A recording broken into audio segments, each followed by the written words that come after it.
All right, we are living in a very weird time because if you were alive 24 hours ago and if you weren't, welcome to the world. I hope you're enjoying it. Oh, they're writing there, everything crazy. But anyway, if you were alive, you know all these rumors and speculation started that Roman Reigns was out of WrestleMania 36 because of the situation that we're not allowed to mention on YouTube because it gets mad at it. But now, on a brand new day, people are saying, well, maybe that's not true. We don't know what's going on. And when you look at this episode of Smackdown, who knows what to believe anymore? My bald head, if I had hair, I would be pulling it out. But there's still lots to talk about as we are on the road to WrestleMania, the strangest WrestleMania I've ever experienced in my time on this universe. My name is Simon Miller. This is WhatCulture Wrestling. Double salute for you. Let's up those downs for Smackdown. The show we give the goods up and the bad is down.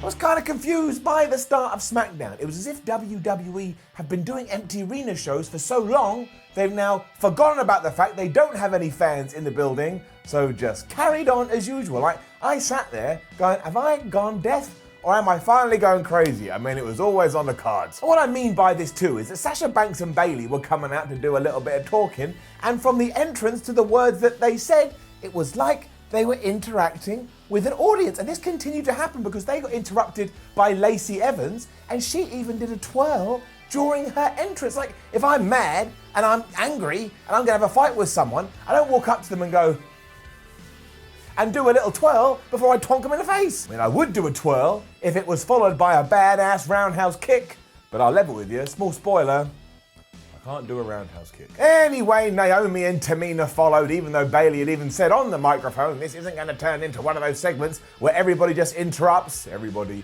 literally interrupted. And essentially what happened here is that everybody yelled at everybody else, but they did so individually. Like, there was no retort, there was no comeback at all. It's like when you watch James Bond movies. You watch James Bond movies, they come in one at a time, and you're like, dudes, if you just attacked Mr. Bond, you'd probably win. This is the problem when there's no fans. You have to start thinking outside the box. It was the most unrealistic argument I've ever seen. Eventually there was a big brawl at the end with Tamina standing tall at the end because she's the big hoss, and Sasha Banks and Bayley just ran away. And all of this was just, it's just very weird.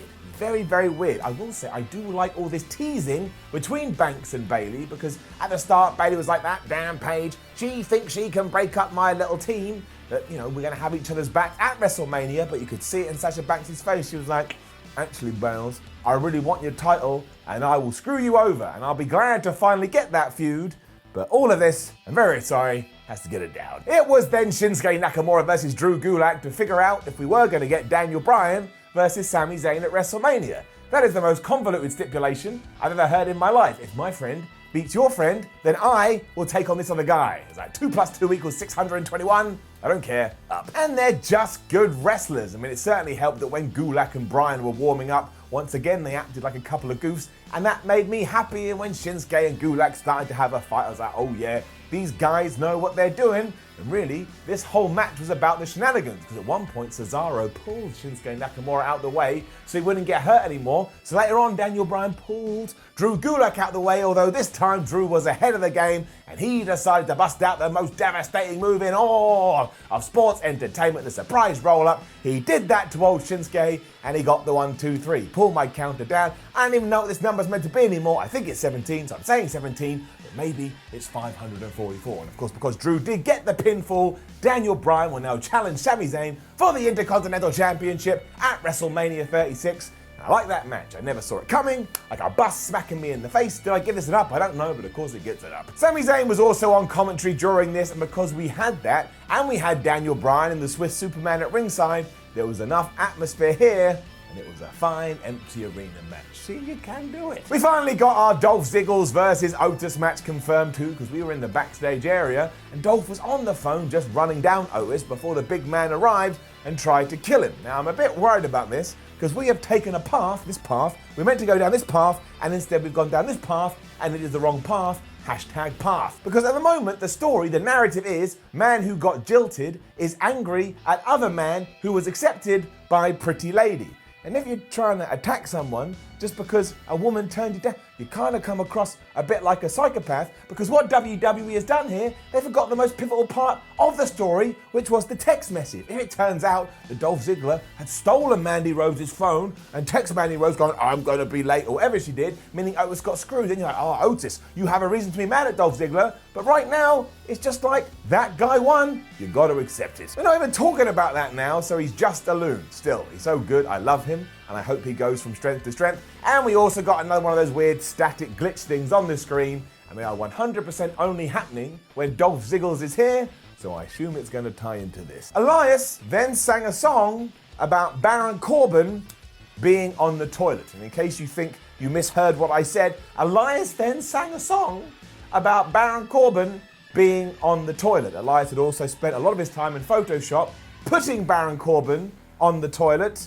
And at this stage of watching SmackDown this week, I questioned my own existence. So there was some dodgy stuff going down here, which is very appropriate because it's getting it down. And then King Corbin turned up and he killed Elias. And I didn't see this coming at all because Mustafa, he was holding onto the cliff and Scar was here and he was like, brother, please help me. But there was Will the Beast down there and Simba was running around trying to find Nala to sort it out, but he couldn't. And then Scar turned his back on his own brother Mustafa, who fell, and there was tears everywhere. It's the saddest moment I've ever seen in a movie ever.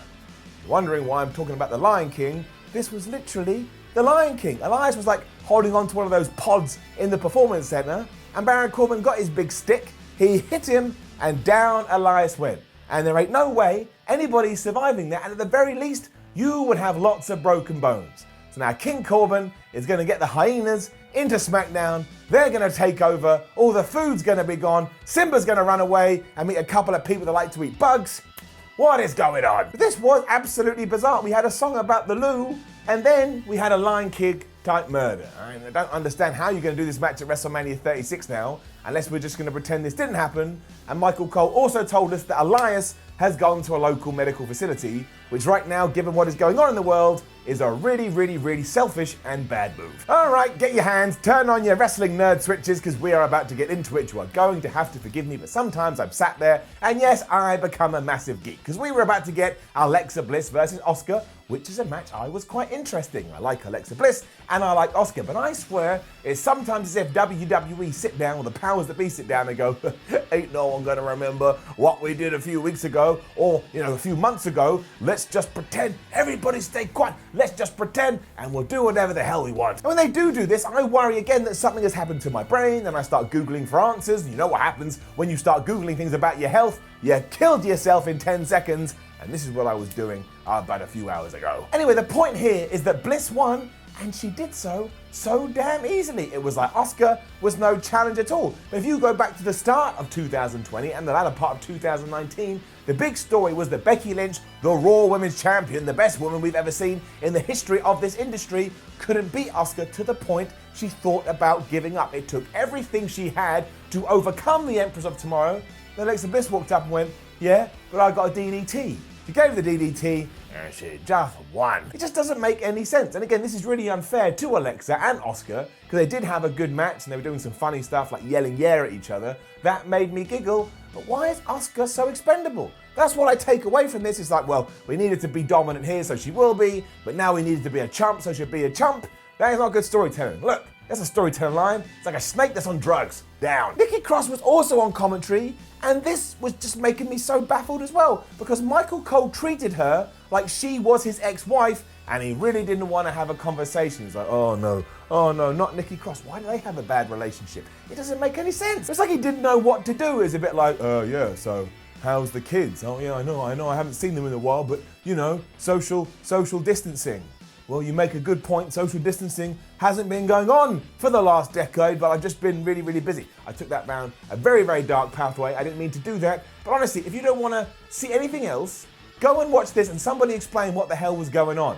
And Nikki Cross hugged Michael Cole. Is that really the example we should be setting right now, WWE? No, it is not. Also, Michael, go see your kids. The Usos then made me laugh out loud. So they get a round of applause. It's nothing major, but they just said, hey, it wouldn't be the road to WrestleMania if the Usos and the New Day didn't have a match. And that is true. They have so many fights, I can't keep up, and I enjoy it when professional wrestlers are self-aware. Thank you. WWE then chose to air the Triple H versus Roman Reigns match from WrestleMania 32 as their Let's Go Back into the Past segment of the show. And I can't for the life of me understand why they would do this. Even at the time it didn't really shine bright like a star, and most people agree now it was slightly underwhelming, yet here it was in all of its glory. You tell me.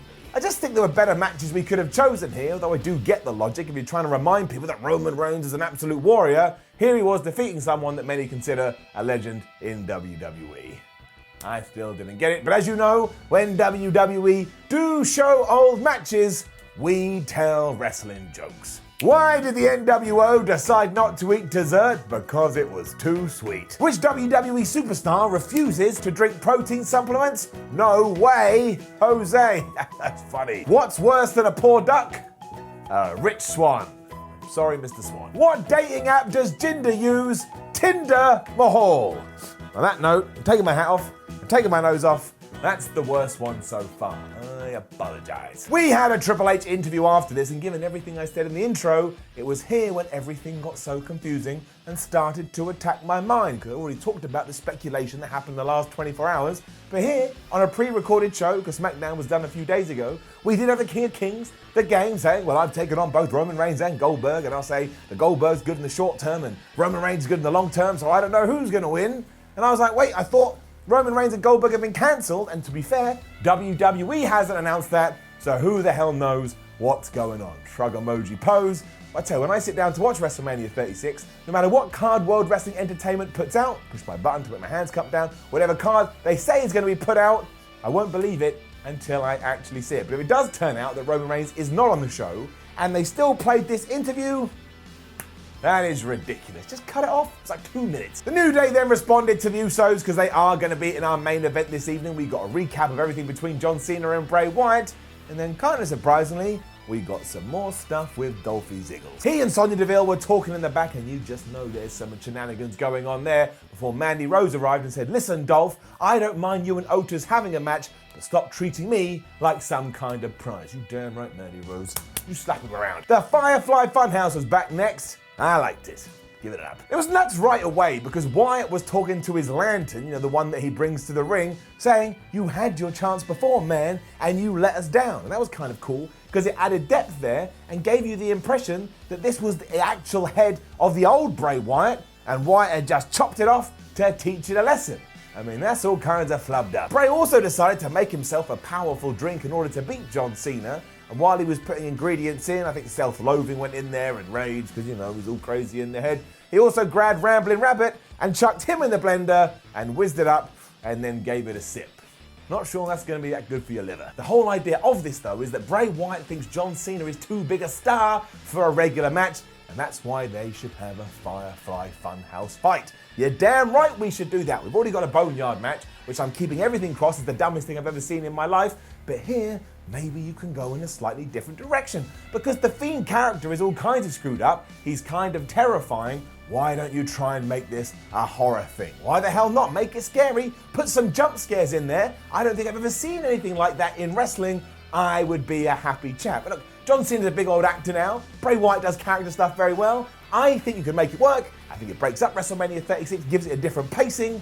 Do not let me down. I am triggering my excitement gland. We then got our main event, which was the New Day versus the Usos, and of course, WWE just couldn't help themselves, could they? Go. What's wrong, you bald asshole? Well, floating voice in the sky, I have booked a match between two teams, and I don't want either one to lose, so now I don't know what to do. Oh, tell me, what should I do? Just use the DQ finish. Of course! The DQ finish is your one way to get out of any wrestling match as you so please, and you can do it as much as you want. New from Mattel. Every time. Why? But yes, after a pretty decent match between the New Day and the Usos, John Morris and The Miz, who had been on commentary the whole time, decided they'd wait around 15 to 20 minutes before they did interfere. That caused the DQ. What an absolute waste of my life. And WrestleMania continues to be the most stuff just happened event I've ever seen in my life. And I get we have no fans, but you can still be creative and insert storyline ideas. But instead here, Michael Cole just stood up and got on the microphone and went, "Oh, I have breaking news. WWE officials," whoever the hell they are, just some magic people firing out lightning bolts from their hand, WWE officials have told me at WrestleMania it will be a ladder match between all three teams. Understandably, Morrison and Miz were quite pissed off. Michael Cole was also an asshole here because he didn't just say this, he went, "I've just found out, Miz and Morrison, you're not going to be fighting either of these teams," and then gave them the news. So even Michael Cole decided to try and wind up our SmackDown Tag Team Champions. There's also yet more rumors out there. This match doesn't even happen at WrestleMania. So what is going on? This is like photography. You ever thought about photography? How can this little box just capture life? Like, it makes sense with the video camera because that captures us moving. And we move in real life, but nobody just stands there, and yet that's what a photographic camera does. I mean, it's just crazy. Before we end, I also want to point out that when the Usos were making the entrance, you have that sidebar that WWE uses on SmackDown when it says what their highlights have been. The last one was simply, the Usos have a Twitter account. What a way to diss one of the best tag teams in all of World Wrestling Entertainment. Which brought us to the end of SmackDown, and this whole thing is just getting so convoluted and so bizarre. Like I just said, I understand that WWE is struggling a little bit, as you'd imagine, because they don't have any fans, but why that means all stories have just gone out the window, and it's just people standing up and going, have a match here, have a match there, I don't know. It wasn't the worst thing I've ever seen in the world, but you know, when it gets to spinning arrow time, very sorry to say, this one has to get it down. The novelty has worn off, and now the chickens have come home to roost. Whatever that means. Now, don't forget to leave a comment below and let us know what you thought about last night's episode of SmackDown. Like, share, and subscribe. Head over to WhatCulture.com, read yourself some articles, follow WhatCulture on Twitter, WhatCulture WWE.